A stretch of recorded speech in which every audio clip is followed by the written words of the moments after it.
So we left off last time when we had a short shot canopy.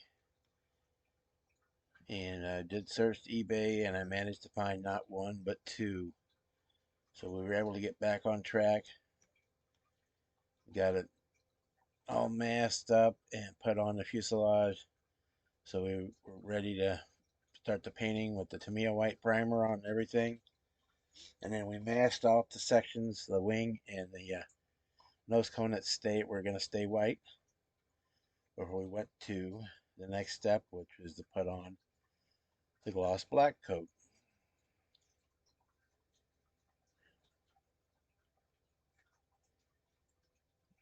Use Rust-Oleum gloss black uh, just because that's what I had, and it goes on really well. And something about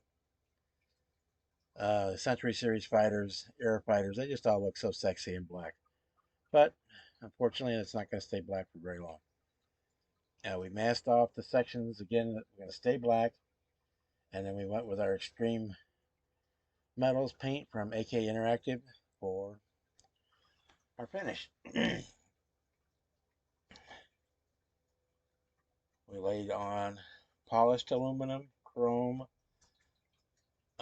regular aluminum, dark aluminum, a little titanium, some smoke, some jet exhaust, and even a bit of stainless steel to get our other colors ready. And that's where we're at. Hi guys, we're back with an update on our Star Trek F-104 Starfighter. We got a new canopy. I had to buy a new kit and actually ended up with two kits because I wasn't sure I was going to get the one, so I bid on the second one on eBay and I ended up with them both, of course. So we got our new canopy, got it on and masked, and we got all our painting done. If you've seen in the video ahead of this spot, we did the entire thing in Tamiya white primer. Then I masked off the areas, the wing and the bottom of the radar dome nose cone to stay white. Then we painted the entire thing in gloss black. Again, masked off the sections that would stay black, which would be the glare shield on the nose and the intakes, spikes on the engine inlets, and we masked those off. Then we used the AK Interactive Extreme Metals paints to paint the rest of the model. We did some variations of color. There's some chrome. It's mostly polished aluminum. There's some regular aluminum, and we did some dark aluminum and even some smoke, I believe, is in there too. So there's a couple panels here and there that are different colors. They're kind of the only ones that really show up well, which we can get them in the try and get them in here.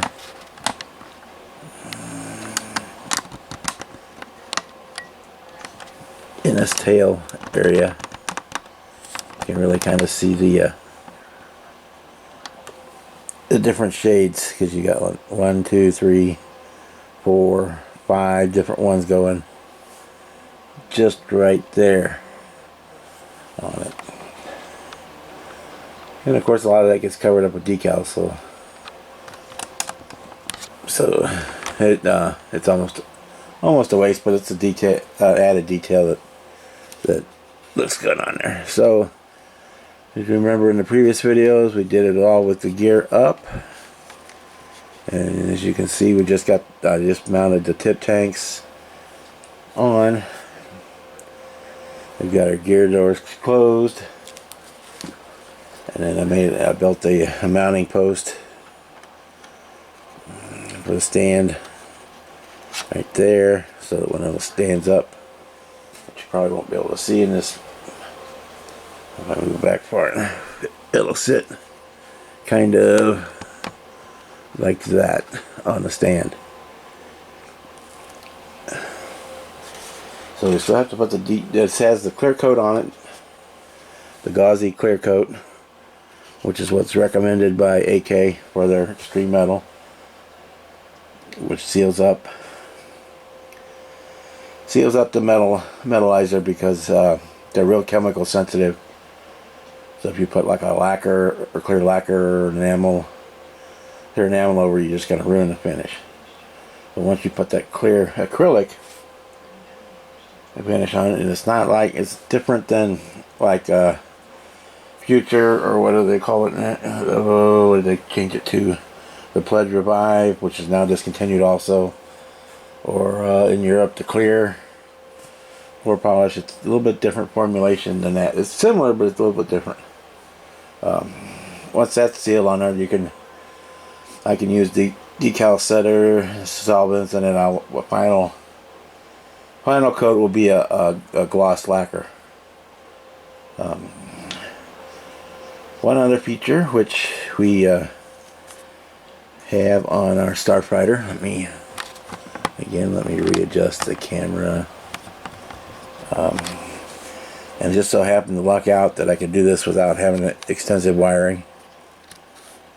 We have the afterburner going, and it just works out that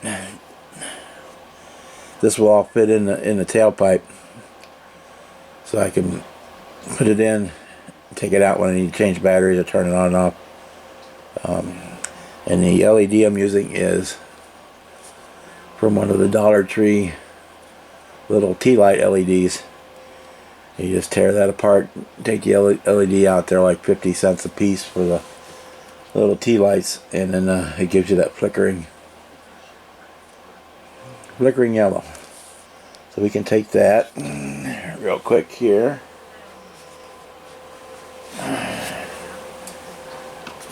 And I'll try and do it. You can see it just zips right in there.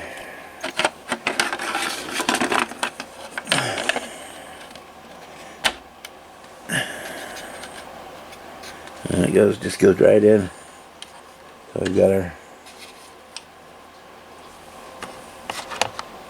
afterburner.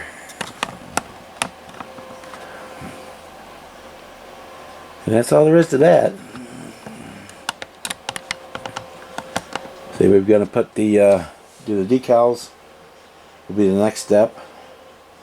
I can't put the weapons pylons on until after the decals are done, because they would be in the way of the decals. Because we're going to have 2 Sparrows and 2 Sidewinders mounted on our 4 underwing mounts. I decided not to. You could also put 2 Sidewinders here, but I decided not to. Just going to put the ones on the wing. So the next video will be the final on it.